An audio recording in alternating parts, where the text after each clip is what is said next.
तर मंडळी, zero oil डाळ खिचडी कधी खाल्ली का? चला बघूया. रामकृष्ण हरी मंडळी, तुम्हा सगळ्यांचं स्वागत आहे आपल्या नवीन व्लॉगमध्ये. आणि आज मी तुम्हाला बनवायला शिकवणार आहे झिरो ऑइल डाळ खिचडी. आता तुम्ही म्हणणार झिरो ऑइल डाळ खिचडी म्हणजे काय? म्हणजे एक थेंबही तेलाचा न टाकता डाळ खिचडी म्हणजेच मसाले भात कसा बनवायचा ते.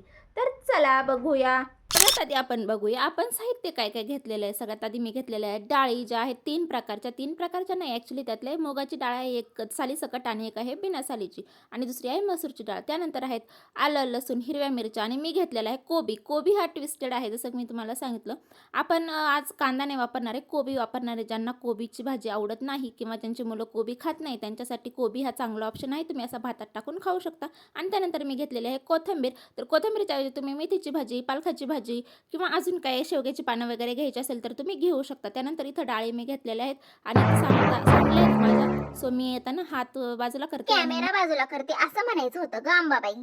मग चांगल्या डाळी भिजायला घालते, नाही तर माझ्या सगळ्यात सांडून जातील. आहे बघा सांडलेले आहेत ते मी येचून परत टाकलेले आहेत. आपल्याला वाया घालवायचे नाही अजिबात डाळी. त्यानंतर ना मग मस्त ह्या डाळींना ना धुवून घ्यायचे, असं धुवून चांगल्या स्वच्छ पाण्याने धुवून घ्यायच्या एक दोनदा आणि मगच ते आपल्याला भिजायला घालून ठेवून द्यायचे आहेत 5-10 मिनिटासाठी. डाळी भिजवल्या की मस्तपैकी भात हा फुगतो आणि चांगला शिजतो असं मी ऐकले. बाकी आपल्याला काय माहिती नाही, तुम्ही तुमच्या पद्धतीने करू शकता जर नसेल भिजायला घालत तर. पण मी असं ऐकलं की ॲसिडिटी वगैरे होत नाही. त्यानंतर आपला मेन इन्ग्रेडियंट आहे चहा म्हणाल तुम्ही टाकायचा का भातात? तर अजिबात नाही, चहा प्यायचा आहे. त्याने मस्त तरतरी येते आणि फ्रेश वाटतं, स्वयंपाक करायला चांगलं वाटतं. असं मी ऐकलेलं आहे की जर तुम्ही चांगल्या मनाने स्वयंपाक केला तर चांगलं लागतो. म्हणून ना चांगलं मन बनवण्यासाठी पहिला असं चहा प्यायचा आहे चांगला, असं कोरियन हार्ट वगैरे दाखवून. सो असं मी तर काहीतरी केलेलं आहे, म्हणजेच भाज्या कट केलेल्या आहेत, एडिटिंग आपल्याला जमलेली आहे. त्यानंतर आपल्याला घ्यायचं आहे कुकरमध्येच आपण हा भात शिजवणार आहोत. तसं तुम्ही पातेल्यात पण शिजवू शकता. तुम्ही इथं बघू शकता मी एकही थेंब तेलाचा वापरलेला नाही आहे, डायरेक्ट कुकरमध्ये हे सगळं टाकलेलं आहे. कुकर पहिला चांगला तापवून घ्यायचा आहे. चांगला तापलेला असला ना की मस्त हे तडतडतं, तुम्हाला दिसेल बघा हे उडताना, आणि मस्त वास पण याचा सुटतो, समजायचं तुमची फोडणी बसलेली आहे. त्यानंतर टाकायचं आहे आपल्याला हिरवी मिरची, लसूण, आलं ह्यांची पेस्ट किंवा असं काही वाटून टाकलं तरी चालेल. मी आपले जास्त कष्ट करत बसलेले नाही, तसं हे सगळं शिजणारच, एवढी काही मेहनत घ्यायची गरज नाही. हे जर असं जळाल्यासारखं झालं आहे बघा, कोरडं. त्यानंतर टाकायचं आहे आपल्याला कांदा, म्हणजेच माझा कोबी. तर तुम्ही ऐवजी टाकू शकता कांदा. पण कोबीची भाजी माझ्या घरात जास्त केली जात नाही, याचा अर्थ कोबी मी खात नाही, म्हणून मी भातच शक्यतो कोबी टाकून खात असते. सो तुम्ही पण असं करू शकता. त्यानंतर याला थोडंसं असं परतायचं आहे चांगलं, म्हणजे तेल वगैरे आपण टाकणार नाही. सो काय करायचं, असं झाकण ठेवून द्यायचं, त्यात थोडंसं मीठ वगैरे टाकून पण तुम्ही ठेवू शकता. म्हणजे असं ट्रान्सलुटन्स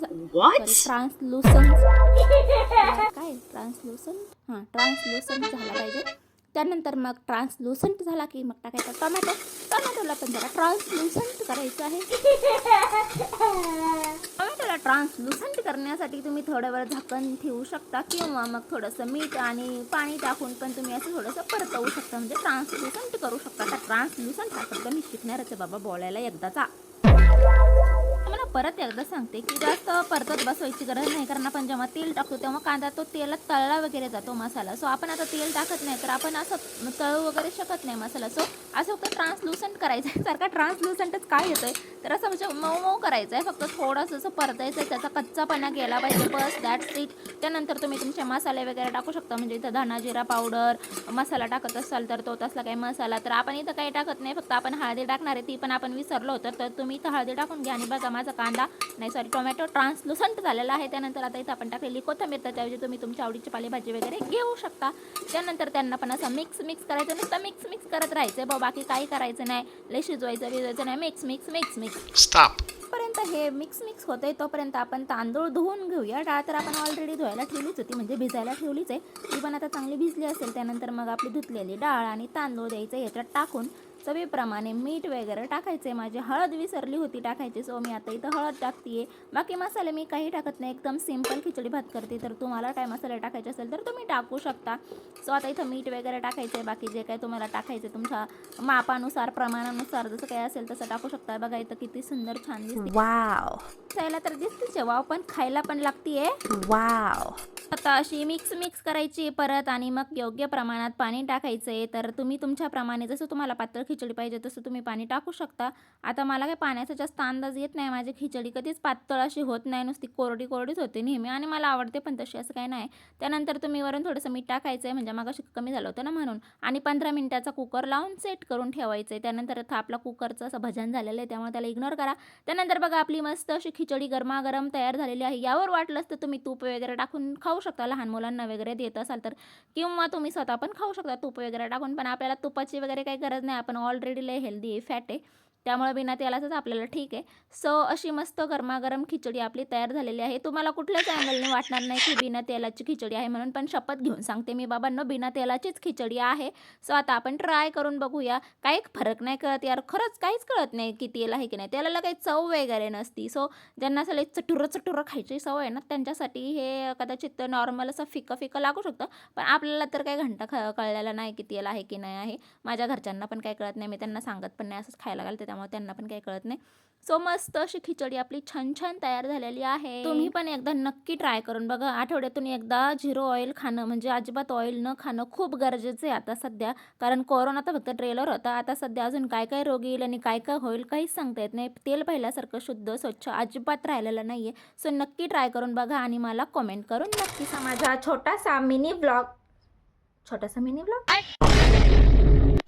नाही, छोटासा मोठा ब्लॉग आवडला असेल तर माझ्या चॅनलला लाईक करा, शेअर करा आणि सबस्क्राईब करा. आणि हो, ही रेसिपी आठवड्यातून एकदा नक्की ट्राय करत जा, कारण आजच्या जमान्यात हेल्दी राहणं खूप गरजेचं आहे. तुम्ही पचपचित ते काय आपले हे महाराज म्हणतात ना, इंदोरीकर महाराजच म्हणतात, कोणी हलकट म्हणलं तरी चालेल पण तेलकट खाऊ नका. तसं काहीचा प्रकार आहे. तेलकट खाणं खरंच खूप अनहेल्दी आहे आजच्या जमान्यात, कारण तेल अजिबात चांगलं नसतं, अजिबात म्हणजे अजिबात. इतक्या फिल्टर्स पद्धतीनं ते फिल्टर केलं जातं, त्यात खूप काही केमिकल्स टाकले जातात, तुम्हाला सगळ्यांना हे माहीतच असेल. पण आता आपण रोज तर तेल अवॉइड नाही करू शकत, किंवा तूप वगैरे तर खूप महाग भेटतं, ते तर आपण नाही करू शकत. पण असं 0 ऑइल पद्धतीने स्वयंपाक वगैरे पुढे जाऊन मला तरी वाटतं खूप गरजेचं होईल. किंवा हे अशी स्टार्स लोक जे असतात, सेलिब्रिटी वगैरे लोक, ते तर शक्यतो 0 ऑइलच खातात, म्हणजे त्या कच्च्या उकडलेल्या भाज्या, फक्त असं रोस्टेड वगैरे, तर ते तर आपल्याला शक्य नाही काम करणाऱ्या माणसांना.